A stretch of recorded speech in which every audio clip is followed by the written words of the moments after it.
Hello, everybody. Hello.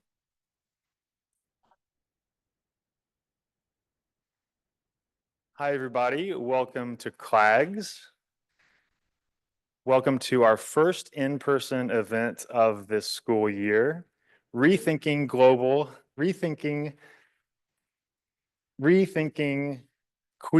Globalization. Thank you.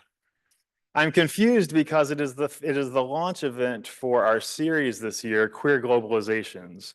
Margot Weiss is going to tell you more about the series, but I'm here to welcome you today. I'm Matt Brim. I'm the Executive Director of CLAGS, the Center for LGBTQ Studies. And I want to tell you one thing about CLAGS. We believe in free, accessible LGBTQ studies for everyone. We proudly bring you that message from the CUNY Graduate Center, CUNY being the largest urban public university in the nation. And we bring you these events because we think LGBT studies is not niche, it is not verboten, it is for everyone. We have 125 people online. I want to welcome everybody who's watching the webinar at home. We have a gorgeous audience here in front of us today at the Graduate Center in the Skylight Room. Before I turn it over to Margot, I want to thank Maya and Gayatri and Martin for joining us for this kickoff event today. And I want to ask for your support. Our events are all free, but we still need to raise money to keep the organization going. Next year is going to be the 40th anniversary of CLAG's founding in 1986. And so this year we want to do a lot of fundraising so that next year we can celebrate the right way. You'll see a link in the chat if you're at home. That link will take you to our giving page. If you're here in the live audience, you'll see a little box. Julie is holding that little box. It's been around for decades. It says donations on it. And if you could put a few dollars in that donation box on your way out, we would really appreciate it. Thank you so much for being here today. It's my pleasure to introduce Margot Weiss. Margot is in your 6th year of CLAG's board membership, maybe, and has done, sure.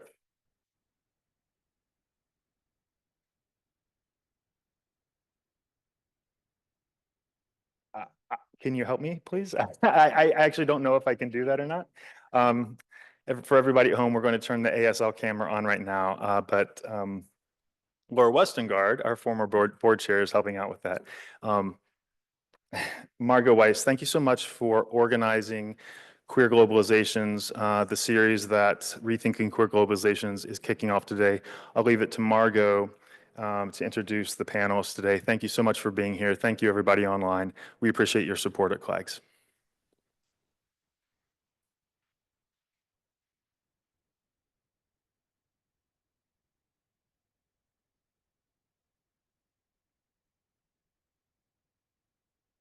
Thank you.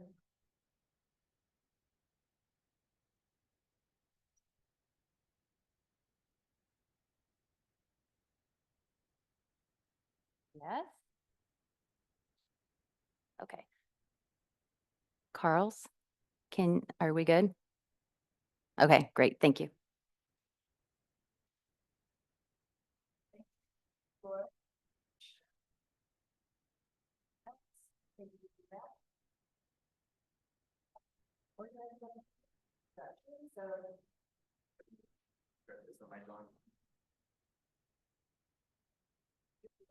Oh yeah, everybody turn your mics on.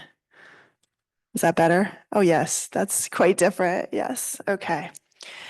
So as Matt said, this is the launch event of a new series, Queer Globalizations. And the inspiration for this series was revisiting a really important canonical conference that happened in April of 1998. And I have the poster with me, called Queer Globalization, Local Homosexualities, Citizenship, Sexuality, and the Afterlife of Colonialism. So here it is. Here's the big, big poster. And we have people on this panel and in the audience who were centrally involved in organizing this event. It brought together an enormous range of scholars, activists, thinkers to consider intersections of globalization and queerness then, right? 1998. And at the time, it was the 25th anniversary of this event, and it seemed like a great time to revisit some of those canonical questions. The series produced a volume, which I have with me, and maybe some of you have seen, Queer Globalizations. Our two editors of that volume are here, Arnaldo and Martin.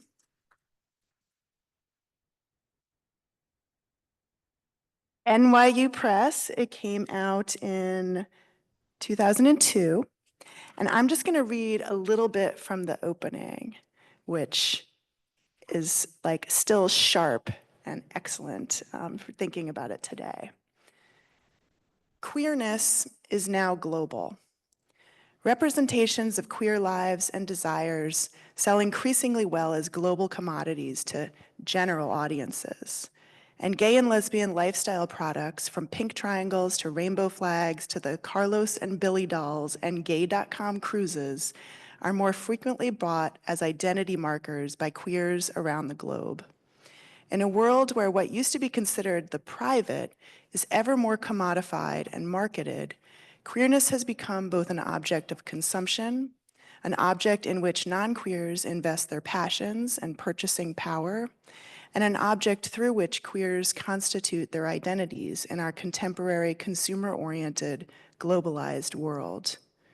But the increased global visibility of queer sexualities and cultures in the marketplace has also generated multiple opportunities for queer political intervention through an equally globalized coalition politics.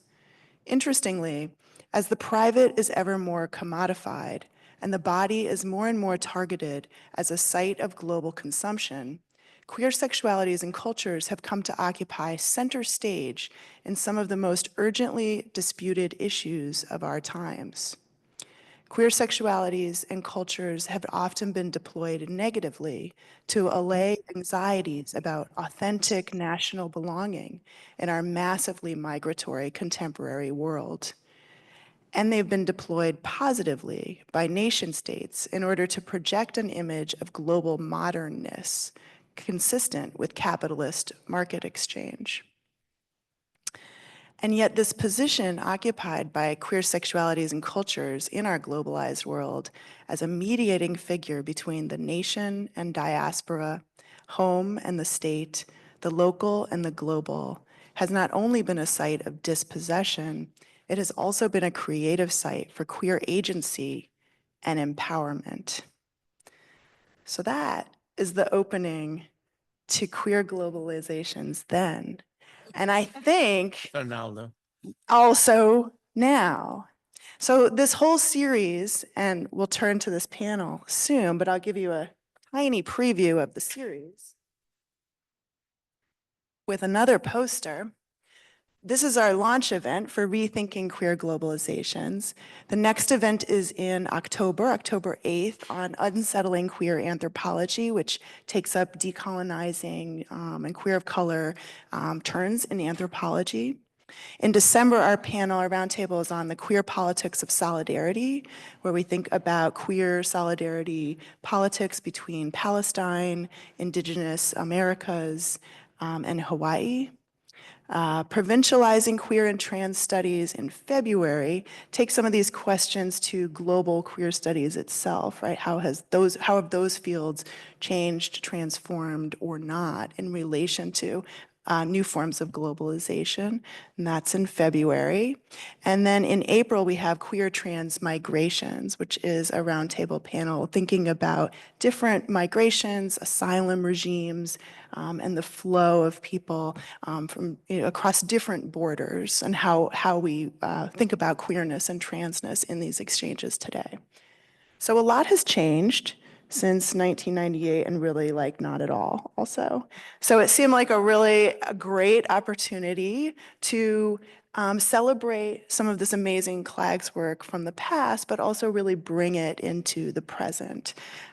So with that, we have this amazing panel today. I'm going to introduce the three panelists with a little bio and then ask some questions in a kind of informal roundtable and get us started. So, and I'll go from furthest to closest. So first, I'll start with Martin Manalasan, who is professor of women's gender and sexuality studies at Rutgers University, New Brunswick, and president of the Association for Asian American Studies. Trained in cultural anthropology, he is the author of Global Divas, Filipino Gay Men in the Diaspora, which was a Duke Press book from 2003, and the forthcoming Queer Dwellings, Mess, Mesh, Measure, which explores the quotidian experiences of vulnerability, contingency, intimacy, and the infraordinary in the lives of undocumented queer immigrants. His published edited volumes, special issues, and articles explore Asian American and Filipinx migration and diaspora, queer of color critique, queer global Asias, Asian American immigrant culinary cultures, affect and nationalism, and the politics of decolonizing social science in the global South. And next to Martin is Gayatri Gopinath, who's a professor in the Department of Social and Cultural Analysis and the director of the Center for the Study of Gender and Sexuality at NYU. She works at the intersection of transnational feminist and queer studies, postcolonial studies, and diaspora studies, and is the author of Impossible Desires, Queer Diasporas and South Asian Public Cultures, also Duke, from 2005, and Unruly Visions, The Aesthetic Practices of Queer Diaspora, Duke, from 2018. She's published numerous essays on gender, sexuality, and diasporic cultural production in journals such as Journal of Middle East Women's Studies, GLQ, Social Text, Positions, and Diaspora.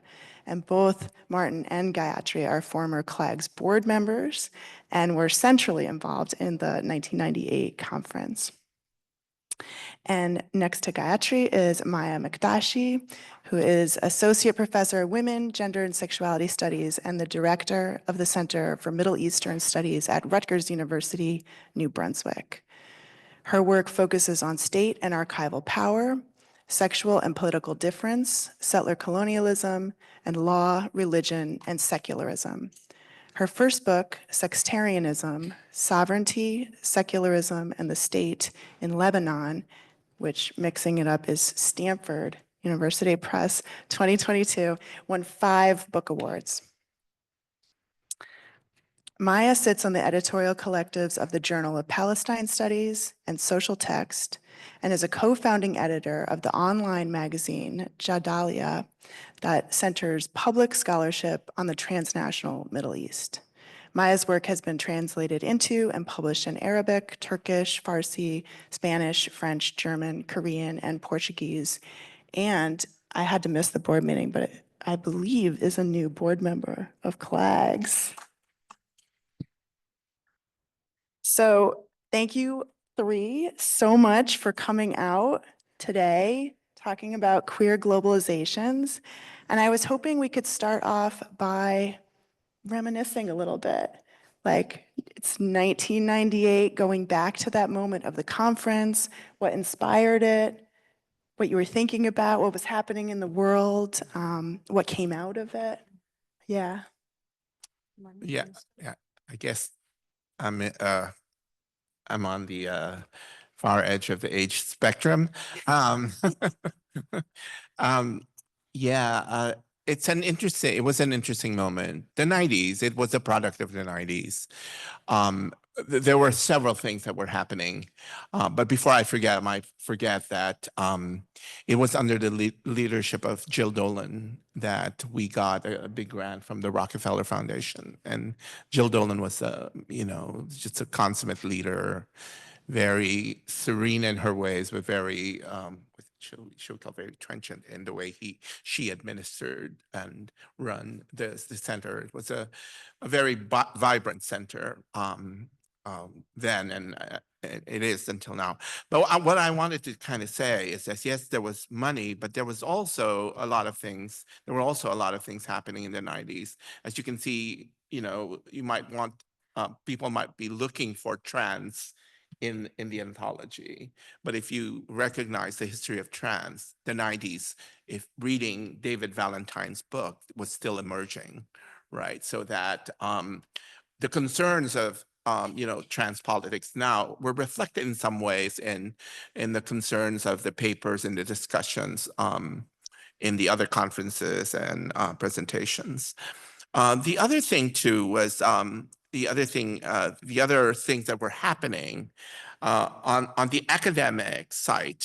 We see the emergence institutionally of ethnic studies being legitimized. Because what was interesting, because 1998 was the year before I got hired. So I was I think I was the only one who was not an academic on the CLAGS board. I was working for the Asian Pacific Islander Coalition on HIV/AIDS, and we held our first meeting at the office in Chelsea. And I'd like to credit Anne Pellegrini for dreaming up of the title. And, it was an interesting moment precisely because a lot of us who were doing queer work who, especially my advisor who never thought I'll get a job in anthropology, we got our jobs through the emergence of ethnic studies, right? The recognition that ethnic studies was crucial to the institution. There's one, but also, as you all know, I'm not a big historian, but it was, I think, the era where neoliberalism really gained ground, right? The passing Clintonian, the tearing down of the welfare system and all that. So all of these things are happening. I don't want to get into the nitty-gritty part of it, but just consider all of these things swirling around. Globalization is one of the key words of the 90s, I think. You see all of these readers and textbooks on globalization and the big G. And the other key word was modernity, right? I always think of decades in academia in terms of the key words, and modernity and globalization was definitely it. And what was really interesting, especially at that point, was the immigration issue, which I think was reflected, and I think Arnaldo was has a very strong voice in the introduction. We ended, I know I should have put this at the end of the discussion. If you actually read the ending of the introduction, there is the final moment. It was the very final moment of the plenary with Norma Alarcón, Chel Sandoval, and I forget who else. I think it was, well, never mind. But an academic stood up and said, I was at lunch day. It was a 2-day conference. I was at lunch day at Bryant Park because CUNY was then at Bryant Park. And a Latino man came up to me. He was passing religious leaflets. And I said, so the academic said, oh, no, I don't like that. I'm gay. And the Latino man said, oh, well, I was too. And he asked the most some abhorrent question. He said, well, what should I have done? He was asking the panel. So it was the very end, the final question, and we were all stumped. I was like, we're ending a queer globalization conference with a white gay man asking what he could have done, what he could have offered. That's precisely the point. What he could have offered the misled gay, ex-gay Latino man. And Arnaldo and I just said, oh my God, we can't just let this go. Because even the panelists and in the plenary were all like, what? And they were trying to I think Chela was the one or was it Norma who said, theology of liberation? She just shut it off there. I was like, what? And so it ended in kind of weird space, right?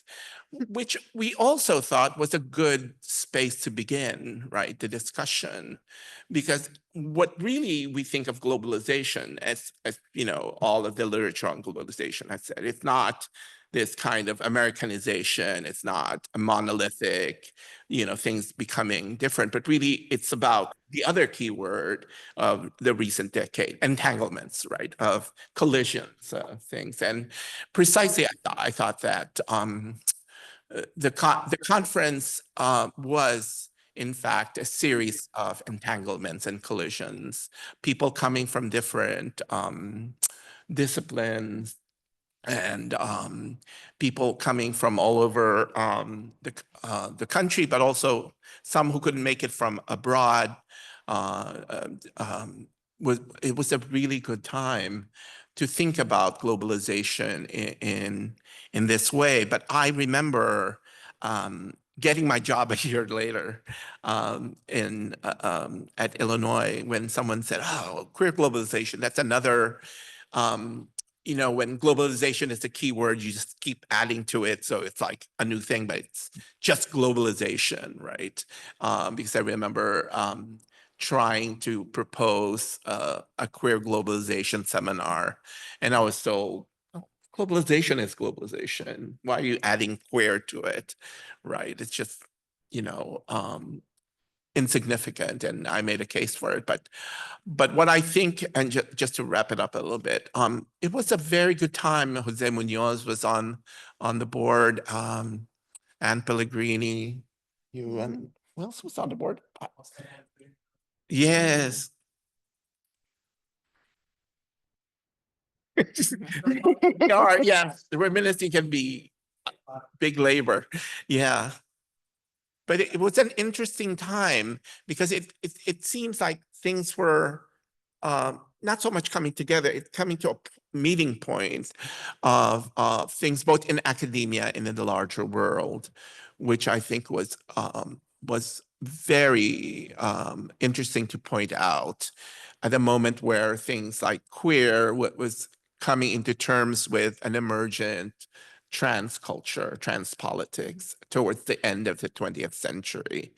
Also, in American studies, just lastly, there was a very involved interest in the studies of empire. And I think part of the reason why my subfield of Filipino-American and Filipinx studies became relevant, particularly in ethnic Asian American studies, was because of the centenary of the Filipino-American War, right? And by the end of 2000. So the end of the 20th century, I think, really gave rise to this conference. Not just the people, but really all these big historical forces. Let me end there. Well, I mean, I'll just add, I think Martin did a beautiful job of sort of laying out the terrain. And I would just add to that, remember 1998 was, you know, just 2 years after protease inhibitors had come out. Many of us, Martin, of course, myself, and so many folks I knew were also very involved in the kind of organizing that emerged out of the epidemic, right, throughout the 90s. And so, you know, when I think back to that moment of 1998, you know, it's really about, for me, it's about this tremendous outpouring of really urgent and powerful and brilliant queer of color organizing that we were all part of in New York City at that time. So, you know, just to name a few orgs that we were all involved in, I was centrally involved in the South Asian Lesbian Gay Association. Folks were involved in Audre Lorde Project. There was APACHA that Martin was involved with, GAPIMNI, Gay Men of African Descent. Yes.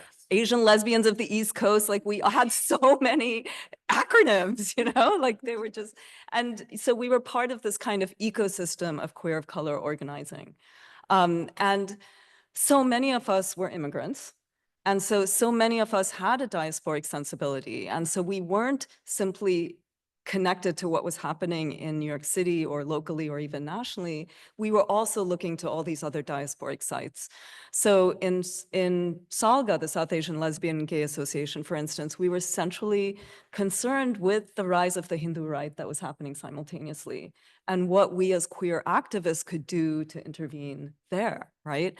And how that got translated into the diaspora in terms of, sort of South Asian orgs, sort of mainstream South Asian orgs that were deeply invested in Hindutva nationalism. So, in 1998, I had just finished my PhD. My dissertation was largely inspired by precisely that kind of multi-pronged organizing and activism. I went to grad school. I started grad school in 1993 in an English department, wanting to theorize queer diaspora as a kind of two-pronged critique, a critique of the sort of whiteness of queer studies on the one hand and the heteronormativity of postcolonial studies on the other. I also saw this kind of burgeoning notion of queer diaspora that Martin, myself, Larry LaFontaine, Arnaldo's work, David Eng, that so many of us were involved in. It was also a critique of ethno-nationalisms in multiple sites, right? The US certainly, and for me, it was also South Asia. But, when I entered into graduate school, there was literally no paradigm to follow to do that work. And so I remember in 1993, the year I entered graduate school was the year that Paul Gilroy's The Black Atlantic came out. And I thought, okay, here it is. This is a model. Let me use it and let me figure out how queerness can factor into this theorization of diaspora. So that sort of gave me an entrance. But I will say, Martin was saying that we didn't find homes in disciplines, right? You found a home in ethnic studies, which was sort of becoming institutionalized in a real way. I was in an English department, but was told very clearly that there was no room for the work I was doing within an English department. I mean, quite literally, I was told, you don't put queer in the title of your dissertation, you're never going to get a job. And I ended up in a gender studies program, so for me, it wasn't just ethnic studies, it was also gender and sexuality studies that became the home. And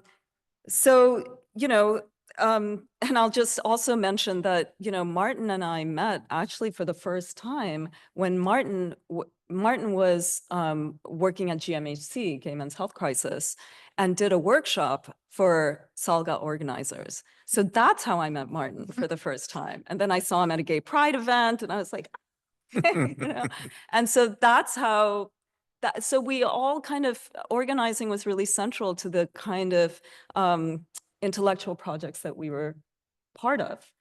And it was a kind of diasporic transnational organizing. And so for me, that's what 1998 and the conference came out of, that multi-pronged analysis that we were all involved with in terms of the kind of grassroots organizing. So how do we theorize that within the academy? Yeah. That's great. Since we're lucky to have Arnaldo with us, do you have anything to add about the, yeah, and I think we need to give you a mic. I remember that this, Oh, James, thank you so much. CLAGS board co-chair, James Harris. well, yes, I remember that this, well, first of all, I remember that there were almost none or very few Latinos at CLAGS. I was a member of the board. I became a member of the board. But there was, as you said, as you both said, I mean, the topic of migration was uppermost in everyone's mind, as well as borders. So before this conference, there was another conference, and it was called Crossing Borders, and it was about the relationship with Latin America.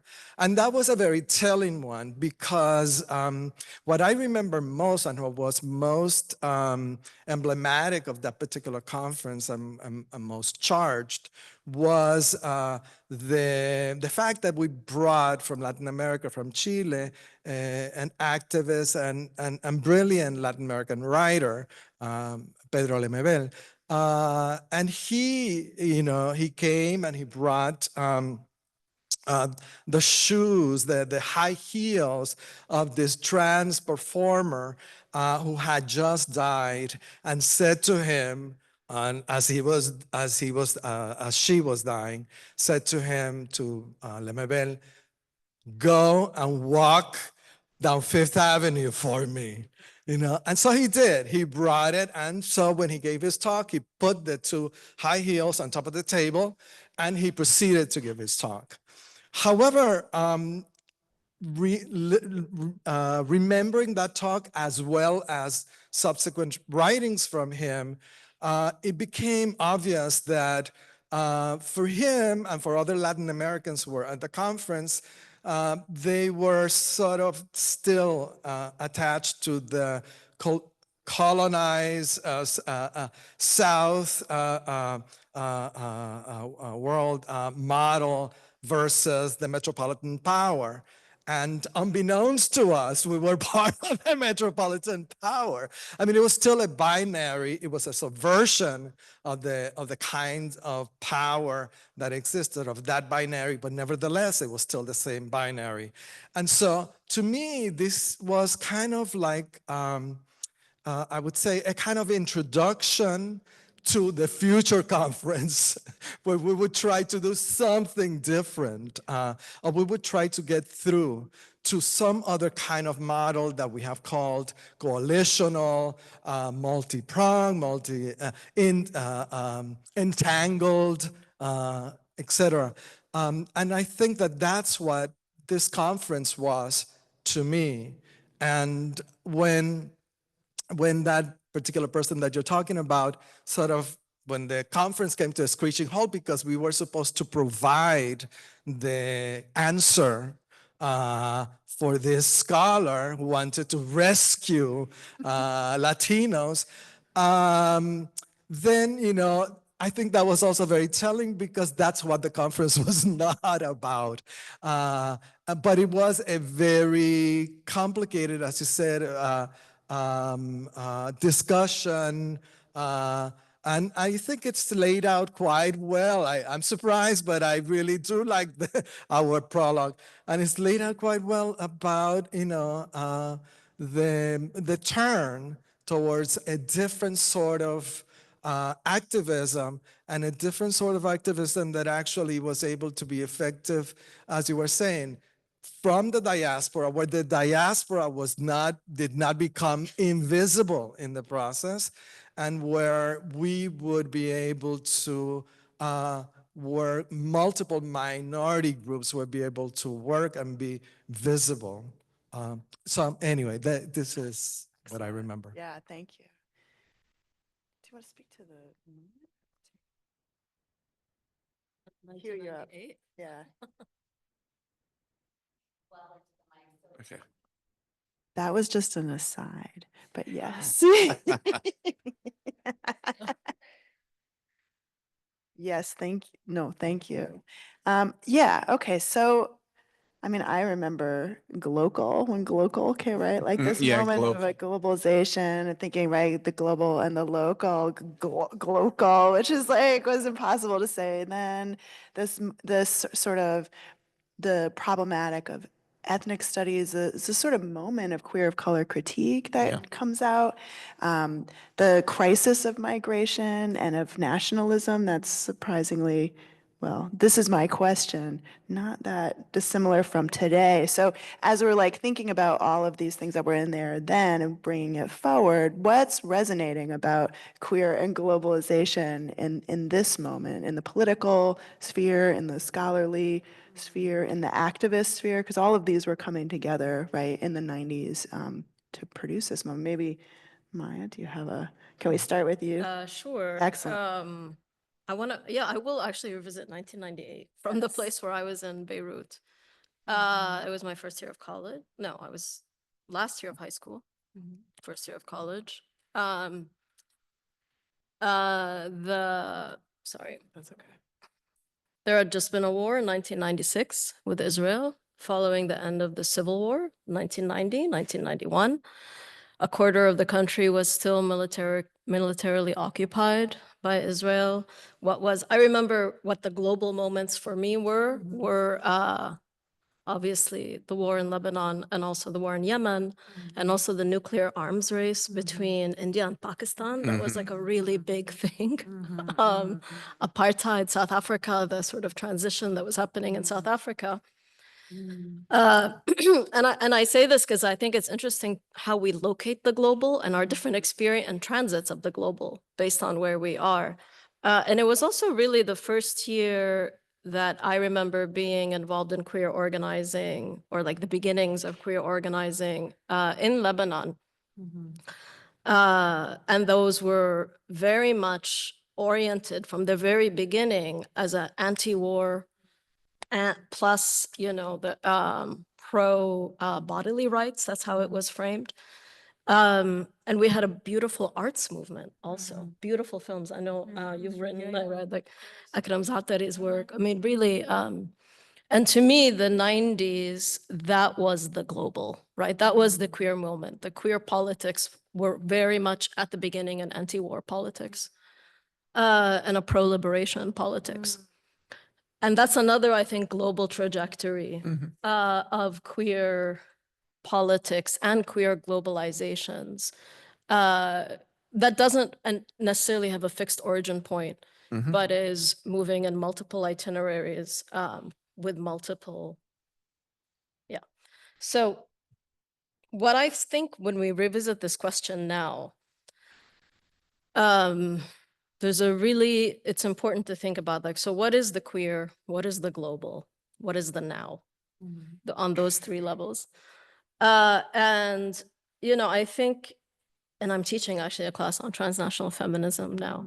So a lot of the questions that were actually being asked about the global, the local, vernacularization, translation, localization, they're really stubborn questions, right? They're like recursive.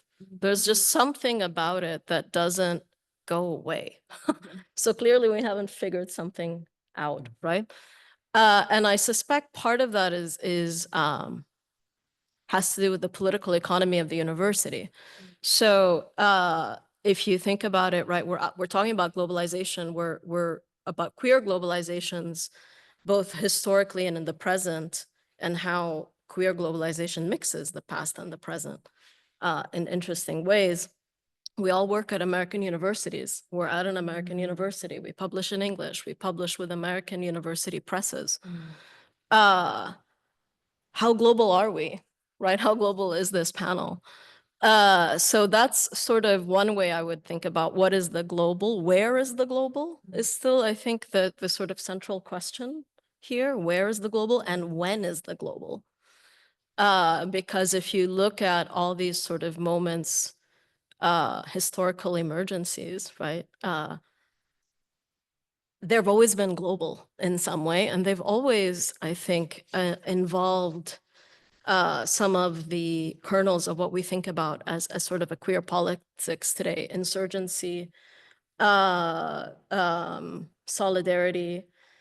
And here, the other part of this, I think, is the term queer. What are we talking about when we say the word queer? I know that's like a silly question that is asked all the time and has been asked maybe every year, but I think it's worth asking every year. Are we talking about queer as a method, as an oppositional force, which sounds like we all agree, right? There's an oppositional fusion and energy that comes with not only and in particular, because of the way the politics and the epistemology emerged together and the field emerged together. And then finally here, for today, right, what's the relationship between queer theory, queer objects, and global queer politics? I think that's a question that's very much worth asking, because queer politics, coalitional politics, anti-war politics are very much at the forefront. And I'm not sure that we're doing it justice as queer scholars, right? And maybe that's always what academics do, we catch up, right? And then we create a theory, or this is what you're actually doing. So,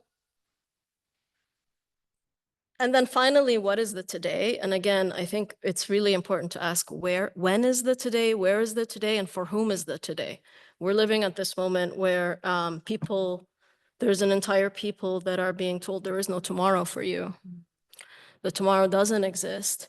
And today is an aberration because you shouldn't have existed and you shouldn't still exist. So I think all those three words are incredibly important to break down. I'll stop there for now.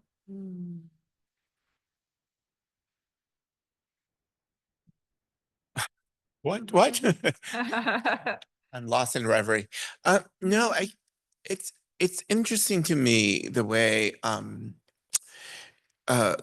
queer has kind of created all these multiple strands, right? And I just veer towards a particular kind of vantage that I don't think is a complete one. As an ethnographer, I can only offer of this time, of that place, of a certain moment, of a certain sentiment and all that. And I think of as an anthropologist of conveying a time and place of people's feelings and my own feelings, and where does queerness lie? And I've always been told that the way I look at queer, that sexuality gets erased in a way, because I talk about people's everyday encounters that don't necessarily involve the erotic, the kind of visibly, palpably erotic, sexual bodily contacts and all that. But I'm thinking now in terms of how people, queerness as part of people's everyday encounters in terms of the big news about wars elsewhere, whatever the elsewhere is, because I think part of the interesting aspect of queerness is, and I'm thinking of José's interesting notion of the horizon, of the elsewhere, the nowhere, and of somewhere, right? That's both spatial and temporal. And I'm thinking of the ways in which even and I like Maya's question about what is the now and all that. And I think of it in terms of my own predilection for the ethnographic present, which, is never really the present that people think it is, but it's always evolving, but we can only stop at the moment where we write it and it's there, right? So as an ethnographer, but also as someone who is committed to a queer perspective, at least in the way I see queerness as not always these spectacular disruptions of things, but really these seemingly innocuous, ordinary, banal things that people encounter. And to me, as as the kind of ethnographer I am, I'm committed to that kind of detail that may not speak to these grand pronouncements about nationhood and all that, but actually you can find your way through. I can only humbly submit the things from my corner, if you will. So I'd like to think of queer theory and queer studies in a more humble way in terms of the non-spectacular, because I'm obsessed with what George Perec calls the infraordinary, the things that are so submerged that you don't really, until you really exhaust yourself in trying to find within those routinary moments, things that are what people think are just, things that just go again and again. No, the routines are nothing more than a repetition, but I think repetition and the routinary create a certain dynamic. And to me, that is important. And that is important to note, even as we don't, at least in my work, at least some people do it better by kind of devoting a more kind of interscalar thing from the micro, if you will. I guess I'm admitting I'm obsessed with the micro, but the micro that actually is always on the move, that always is in a kind of unsettled way. That's the way I do my work as a queer scholar. And I do this as not so much as a counter to the hyper-exotization of that I find in some queer works. It's always, oh, this is queerer than thou, right? And to me, I kind of veer away from that because the people I talk to, my interlocutors, actually, one way of thinking about both the conference itself and my own work, it's the story of the city. My fieldwork is New York City. And I think queer globalization, for better or for worse, right, is part of the story of New York City as a global city a few years before 9/11 and all that, right? And the ways in which, as a global city, there are all these contradictions within it, right? It's seen as a gay mecca, but if you go down into the nitty-gritty of New York City's gay meccadom, you find all these really small but actually powerful disruptions of life that don't necessarily find its way into newspapers, and that to me is the way under and how we can think of that, not so much an antithesis of the global, because people think of the global as this kind of spectacular big thing, but I see the global even in those micro moments, right? When the people I talk to are in cramped spaces, right? And they live in Jackson Heights, in those overcrowded, what New York Times calls sunless apartments that don't have windows. And I'm thinking of those apartments as worlds in themselves, and so I'm offering my kind of version of a world, right, in through what I think are queer lenses. Mhm. I mean, both of you have said such interesting things, and so I'm just sort of having it percolate. But Maya, in some ways, is asking us, what is the work that queerness does for us now, as opposed to what it did in 1998? And I think at the time, what we were trying to do is to push against a kind of easy cultural imperialism argument that, these Western modes of sexuality are simply being imported to these other sites and people just take them on wholesale. And so I think Martin's work, Naldo's work, I mean, so many of us were really involved in pointing to the texture and specificity of what queerness meant in these local spaces, right? That evaded these spectacular markers of gayness, right? Right. And in fact, just last week, I taught Martin's essay in the Shadows of Stonewall that you wrote in 1995. And I used it in my class, in my undergraduate class, to have students think about, we went to the Stonewall Monument Visitor Center, and to have students think about, what does Stonewall mean in a kind of global context. And I found your essay, Martin, still stood up, 25 years later, because it was making this really important point about how Stonewall was less important for your informants than getting a green card was, for your trans Filipino women, trans women who you were talking to. So, I think that those insights are still extremely relevant to us today. But I also want to go back to something Maya said about how, for you, queer politics was always anti-war, right? And it was pro-liberationist. And that, when I first got Margot's prompts, what what is queer globalization today, right? What are we doing with it? To me, that has to be at the center of our politics, our queer politics, but also our queer theorizing.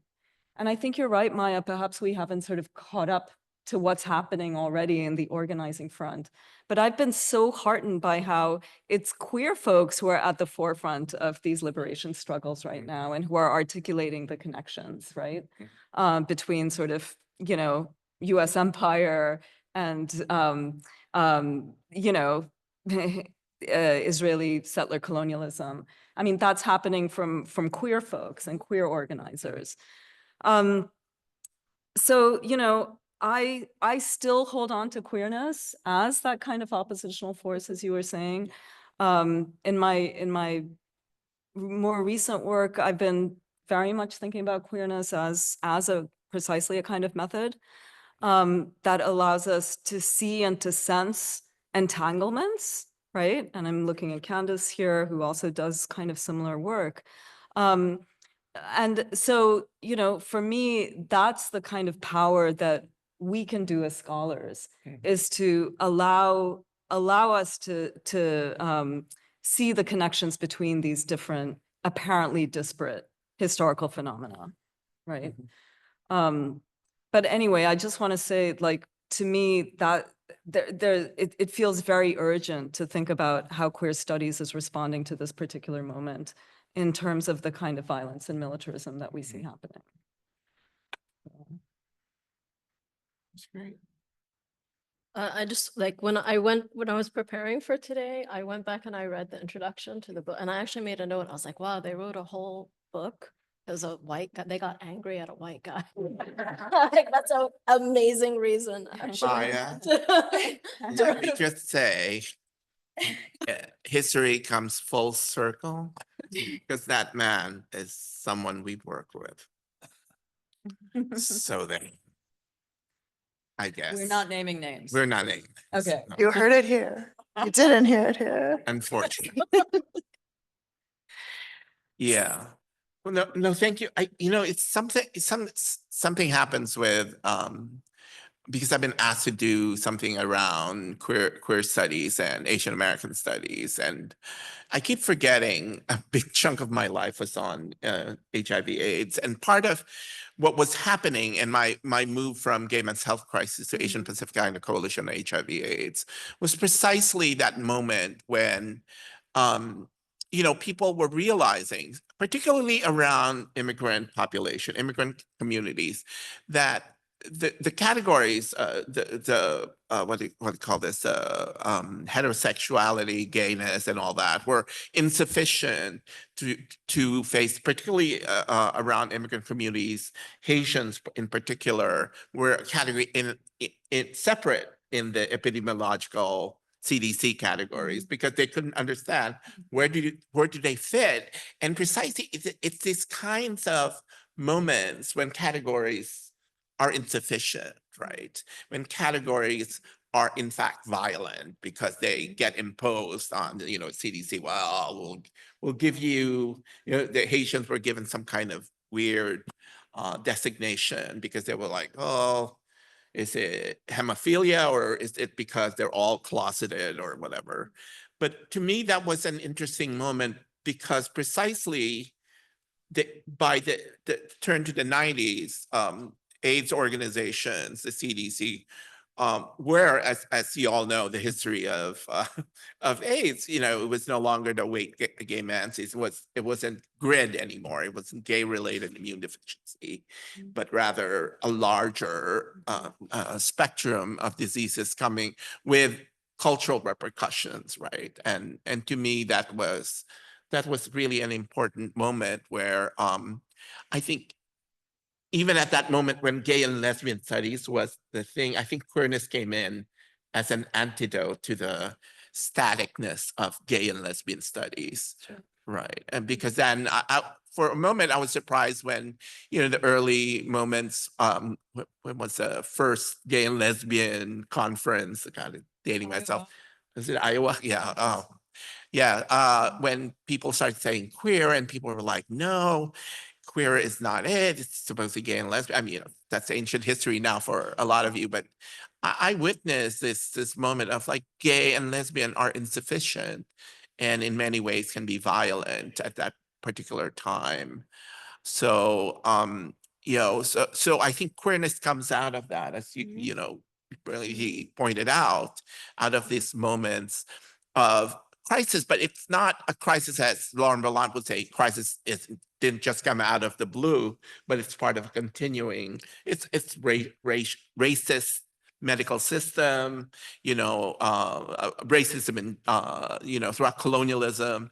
So what that crisis, if you will, around categories is precisely a legacy of longstanding, empire, colonialism and violence, wars in particular, but people, part of the reason why are there immigrants?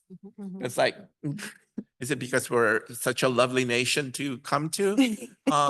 Yeah, and to me, the 90s were one of those moments where there was a big immigration backlash that erupted around the mid 90s, right?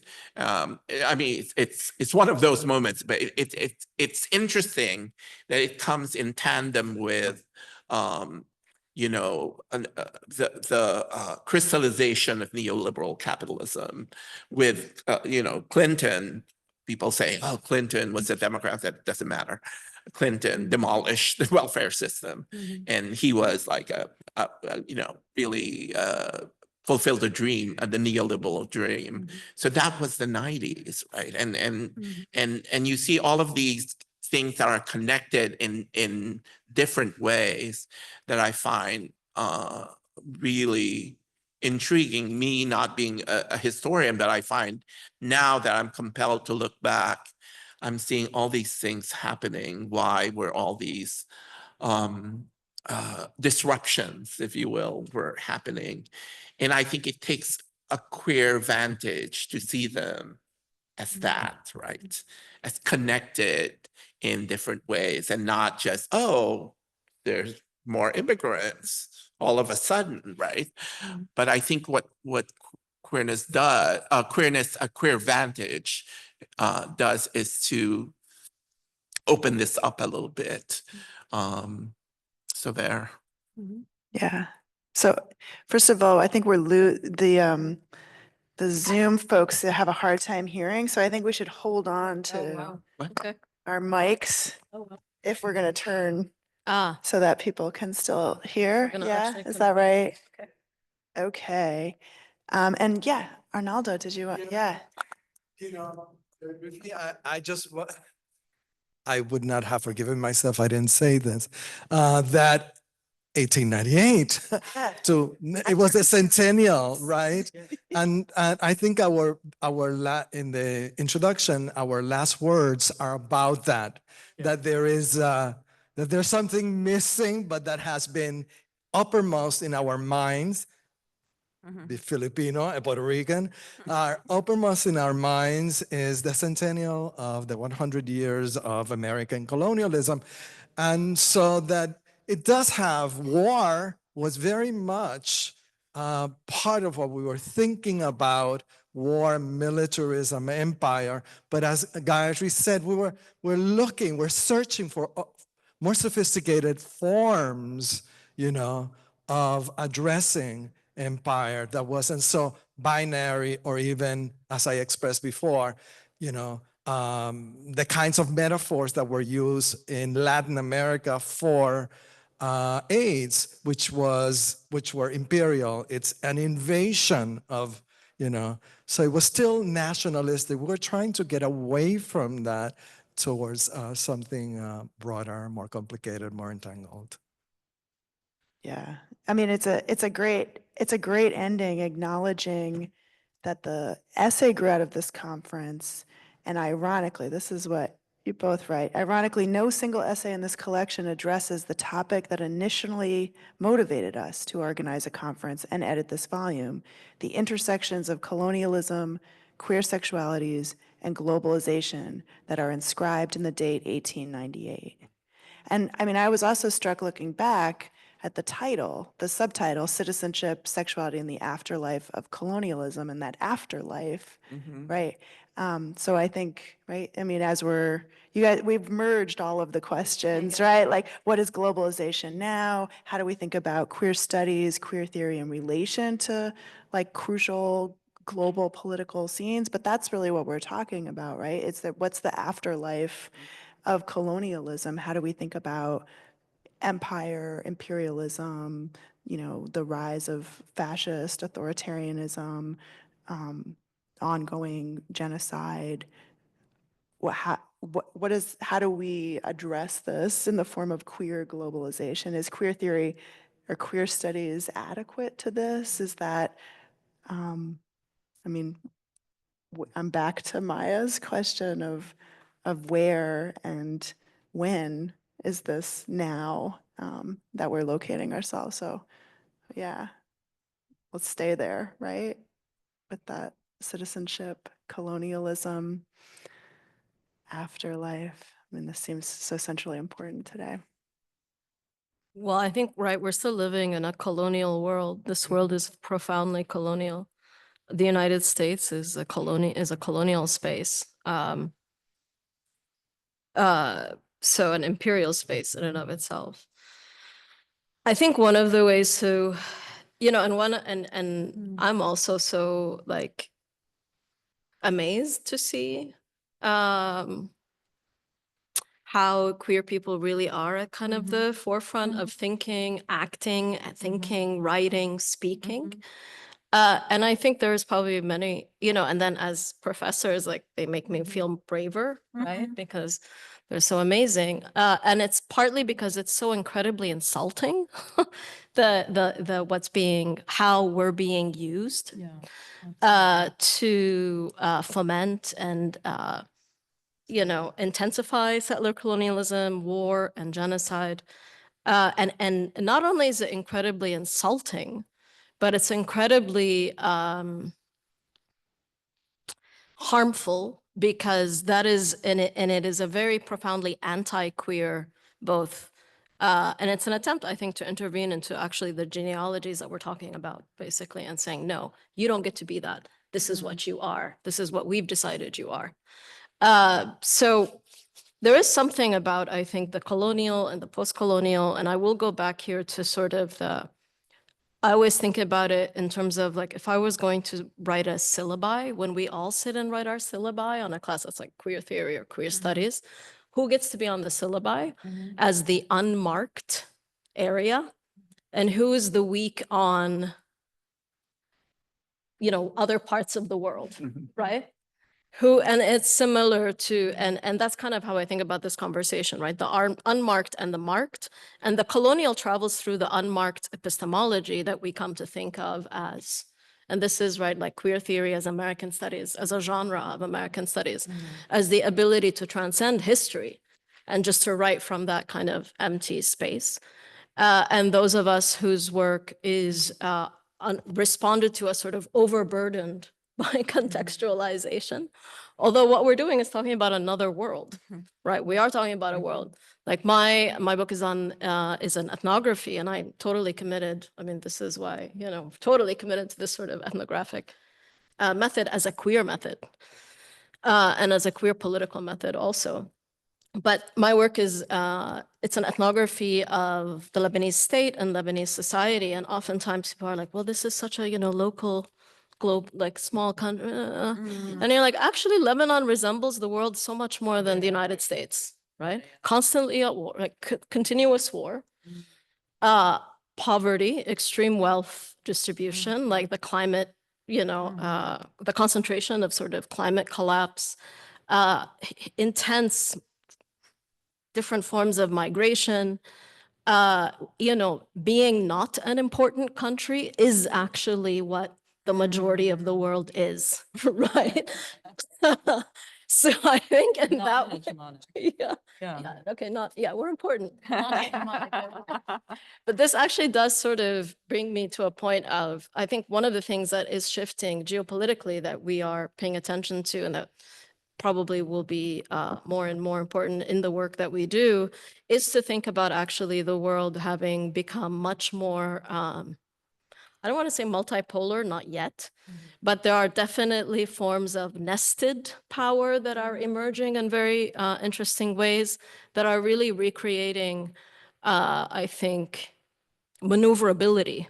And if you think sometimes as politics as spaces of maneuverability, that can also be maneuverability of thinking, which is incredibly exciting.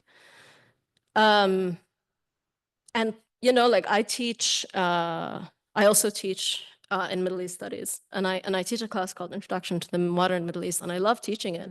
And I love teaching it precisely, and I teach it at Rutgers, right? Public University in New Jersey. I love the moment when I get to tell my students, you know, Baghdad has more people live in Baghdad than New York City, right?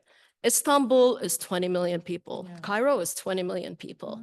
Even the idea of New York City as the global city, right, is kind of Old school. is American studies, right? Yeah. And what these cities do is also produce forms and patterns of migration that I think are starting to be attended to patterns of queer migration that also, I think, point to something that we don't often attend to, which is the intimacies around the common experience of geopolitics.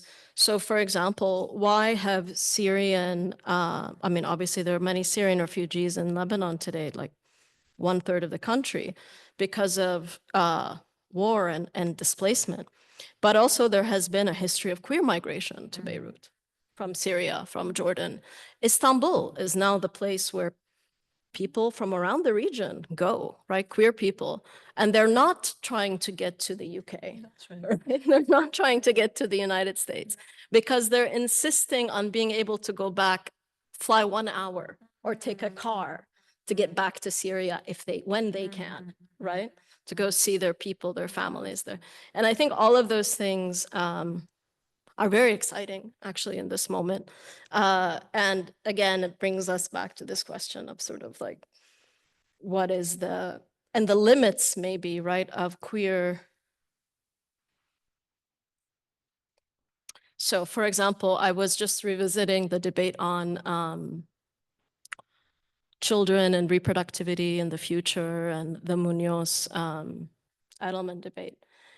And I can't, now when I read it, I'm like, oh, this is Nadira Shalhoub Kevorkian is the third part of this, right? She wrote a book on unchilding in Palestine and how it is that actually Palestinian children come to not be children, come to not mediate the future, and in fact come to be something that must mediate the past, something that's like you're already staring at a past.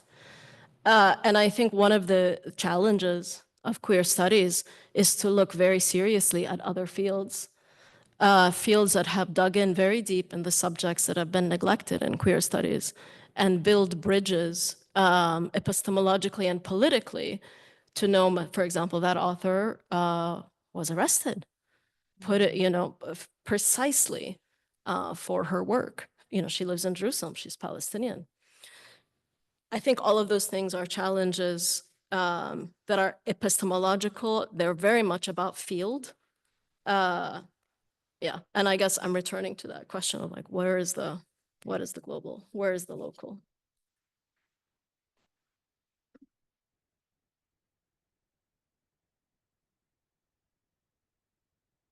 Yeah. Just sorry, I said yeah, but I want to add something.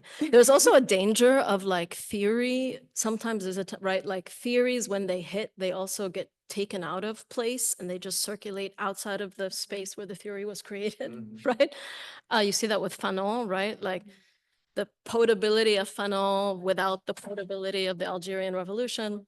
I think we're seeing it with just Spear's work, The Right to Maim, where it's just a theory of biopolitics. Like I've been seeing it, and then you're like, okay, but where's this theory coming from? Why is it such an urgent theory and it's just gone? So that's also something we have to watch for, like what it means for theory to be incorporated at that level often means theory operating as that space of outside history, which is very dangerous.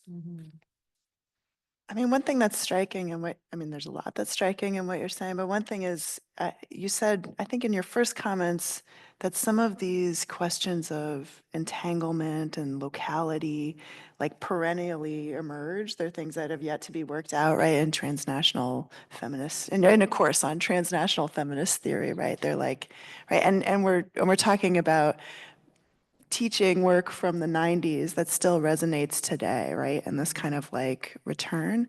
And I mean, you're talking in part about area studies, right? And kind of turning back to, I know, right? Area studies, formulations, questions, like grounded research that might not be part of a more abstracted, or at least the way that queer theory travels, right? It might not, I mean, it comes from a particular locality, right? But then is often taken up and circulates in ways that are sort of stripped from its grounded origin. So I think that's interesting in this moment to think then about area. Oh, we have Q&A questions. Okay, well, there was one final question, which was like, what is the future of queer globalizations? But we can leave that alone. I mean, I've just said apparently it's area studies, but I'm not, that's not, no, don't quote me on that. Does anybody have a kind of future before we turn to Q&A? I mean, I think we're articulating the future. Yeah, I think we're articulating that the future has to be attending to geopolitical violence. yeah, That our work has to be useful in that way. right. Right. I mean, I think all of us, whether we're artists, activists, scholars, I think we really have to think about, how is my work useful at this moment? Like, what are we doing that's useful? And so I feel that very urgently in terms of my class, the classes I'm teaching. And I'm teaching a class right now called Queer Cultures, Art, Activism, and Archives. It's an undergraduate class. And I've been teaching about the 90s and, the epidemic and the organizing that emerged out of that. And, one of the things I want to impart to my students is that, what that organizing around HIV in the US and in New York in particular at that moment gave us was, an understanding of the kind of brutal calculus of, which lives count and which don't, right? Which is still relevant to us today in terms of what's going on, but also the kind of ways in which rage and anger and outrage can actually transform something, that mobilizing force literally did change things. And so I keep trying to, what I want to impart to my students is that that's their legacy also, that's what they can take, in terms of their queer legacy to this present moment, right? Yeah. Yeah, I think that's incredibly important and powerful, empowering to do. And it's always good to remember our power, like we are powerful. I do think there's something about the future of our field that is in danger, which is academic freedom, right? Academic freedom, free speech, freedom of assembly, all of the things that our fields wouldn't exist, right, without those things. And we are at a moment of inflection. It's an inflection point. It's very dangerous. You can lose your job for being pro-Palestinian. You can not get a job for being pro-Palestinian. And that's kind of dovetailing with a larger crisis of the university when it comes to just general defunding and real devaluing, right, of university education, particularly the humanities. And Palestine is kind of this Trojan horse, because it explodes liberalism. It explodes liberal coalitions. And it was able to enter this university's place and explode whatever we thought of was this new consensus we had reached as the place of the university, as this place that pushes hard, right? And I think that's incredibly, actually, we are in a dangerous moment also for our field. Yeah, it's interesting that I assumed the presidency of the Association for Asian American Studies just last March, and there was an incident about the funding from the Asian American Foundation, and one of their board members was the ADL director. And what I found really fascinating, I mean, thanks to the scholarship of people who went and saw the connections between Zionism and anti-Asian violence. And to me, what was also heartening was not just the scholarship, but the surge of people, there was a a clear sentiment that we needed to decline the funding, but also to restate our commitment to BDS, right? Because we were one of the first, if not the first, to but we were small enough that ASA got the brunt of the Zionist thing. We were not we were not in a court case. But what is interesting, particularly in my field of Asian American studies, and I always felt that Asian American studies, not ethnic studies in the American side, particularly like the Philippines, it's not just American studies or Asian studies. But what's clear at the moment in Asian American studies is this expansion to include what, for lack of a better word, Arab American studies, Middle East American studies, Swana people. And to me, that is the future of expanding Asian American studies away from, and there's still that danger of the, because it's a long entrenched area studies domination of academia and its attempt to domesticate or appropriate the global. I'm still kind of suspicious of global Asias, but then there are more funding for global Asias than now, people think that we're too American centric. But to me, what was interesting as being I was trained as an area specialist, Southeast Asian specialist, but for a lot of reasons. But anyway, I didn't go to Indonesia. But what was interesting in the history of Asian American studies, it was part of a couple of things. The anti-Vietnam War movement, right, which was very crucial, that it was not, unlike the people who came to dominate the early years of Asian American studies, they were only interested in people coming here and staying here, right? But the impetus for that was both a kind of coalition between students and farm workers and the anti-Vietnam War movement. So to me, what is happening in Asian American studies now is true to its origins. And I think it's the very future of the field. So, yeah. So I thought we were going till 6:30, but we're supposed to go till 6. So that, yes, so apology. So, but I think we have time for two questions. And I think, yeah, there's. First, I'd like to open up a question to the room, and maybe James can bring a mic around, and then perhaps we'll have time for one of our online questions. And for those of you who are in our Zoom room and submitted beautiful questions, we will share them with the panelists after the fact, if we're not able to get to them today. Question? In the room? I see you. Yes. Hi, I love the critical reminiscing that's going on this panel, and the labor of doing this work towards something that we might imagine as, any number of turns that have occurred since the publication of this anthology, which also marked my entry to America. So I was coming from Singapore, and so the sort of shifts in the way that I think were in some ways marked by this anthology.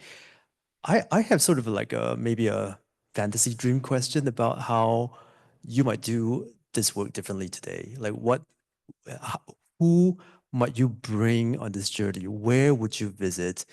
What's the place of desire? How might we think through a placeholder like queer globalization. And many of you have done such beautiful work around curation, around space-time compression constellation, that might be adjacencies, that might be other ways of thinking about how we travel and so forth. What would it look like now?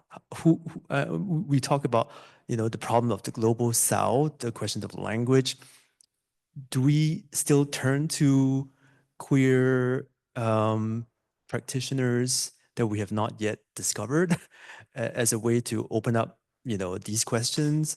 Do we turn to works that have really been out of the radar? Or do we remain in some of these big questions that continue to recur in the field? And desire.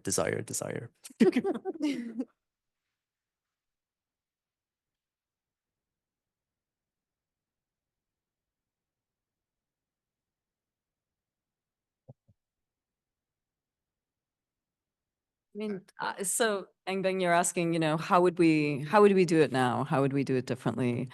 What is the place of desire? I've actually been thinking about my first book, Impossible Desires, and how, it's coming up on 20 years since I published that book. And how now, if I was thinking, I was imagining, what if I curate something, sort of based around that book? And for me now, desire takes on all these different valences, not just erotic desire, but desire for a different kind of world, right? Like, so going back to José's work, right? Thinking about utopia and possibility, and imagining differently, imagining otherwise, thinking about Candace's work as well. So, I mean, for me, I think doing it differently would mean sort of expanding our sense of what we want. What kind of worlds are we imagining? Because I think that's what queer studies has always had, that sort of, as José has said, that utopian impulse. So I don't know what that would look like in terms of a conference. I would say, we need to have artists. We need to think about the aesthetic. And so for me, that's where I go when I'm trying to imagine what other worlds could look like. But also going back to Margot's question of area studies, I mean, for me, in Unruly Visions, I was really trying to mess with area studies through the aesthetic, right? So that the aesthetic allows us to think about other spatializations, other mappings, that push against these very narrow rubrics. So that's what, that's the kind of thing I would try and Yeah, I'm create. also thinking in terms of, some would say practical terms.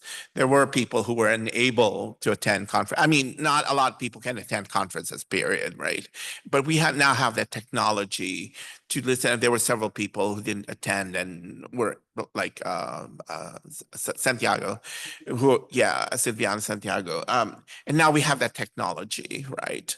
I understand. I mean, I'm not advertising Zoom as a technology, but I think it's an opportunity for us to listen, because it's the issue of mobility, because we think of globalization as always intrinsic to, or always following a certain kind of mobility, right? And I think a lot of people have mentioned that we need to think about immobilities too, and how these technologies will allow us to hear different voices, and not have, in many ways, that some of the accusations of being queer theory as being very Anglo-American centric, this kind of dialogue. We always talk about dialogue, but we always have these conferences that limit attendance and, visas and all that, right?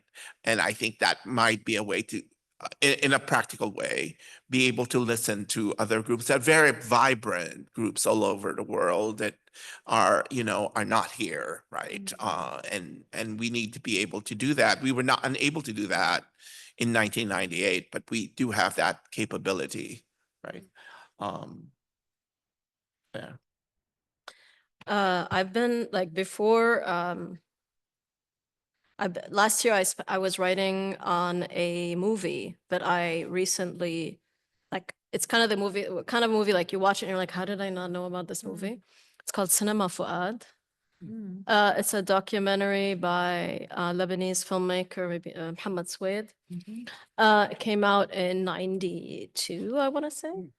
And it's basically a portrait of a woman, a Syrian woman who is trans, who came to Beirut when she was 14. And it's actually a story of her life, including being part of a fighting organization, an anti-Israeli like fighting organization that was also in different parts, part of the Civil War. And the film kind of traces her story, and her story includes like, how did she become part of this movement? She was dancing at a cabaret, and this man walked in and he was besotted with her. They fell in love. He was part of Palestinian militia, liberation movement, Fatah, the PLO, Fatah. And they were together, and one of the reasons why he was trying to get that organization to pay for her sex reassignment surgery. So she was part of that group, and at some point she got really depressed because it didn't look like it was going to happen. So she was like, and in the film, she says all of this. She says, I was going to commit suicide, but then I thought, if I'm going to commit suicide, shouldn't I go out fighting? So I asked to be sent to the South on a mission, on an anti-Israeli mission. And then, it's a whole story. And then she gets injured, her boyfriend gets injured, Hezbollah comes and takes care of them. It's a whole story. And now I've started, and I interviewed the director writing about this movie now. Or I've been, last year I really haven't written anything, but for good reason. It's not maybe the time to write. And now I always show this film whenever I can in my classes, and especially in queer studies or sexuality studies classes. And I say, look, here's a queer ancestor. Yeah. Yes. Right? Yeah. Here's a queer trans like, yeah, here we go. Right? Here's an example. Definitely. What would it be like if we claimed her actually That's as a right. beginning, That's right. as a kind of I love genealogy? that. So I was thinking, like, even it's not what we find sometimes, it's the things that we see that we're like, wow, this is actually opens us up kind of into something we knew, but That's right. and for a moment it seems crazy. You're like, wow, why would this person like, this is such, and then you think, well, why is it crazy? Do we not think that queer people are fighting? Why is it crazy? If queer people like exist all over the world, including in colonized societies, they must be fighting. Right? Yeah. Where's that? Right, in our histories. Sorry, I looked at you and I guess. No, it's great. Okay, I think we're out of time. Thank you all for coming, and thank you three so much for such an amazing panel. I hope everybody comes to October 8th, the next panel in the series. All of the other panels are virtual or online. So, yeah. Thank you.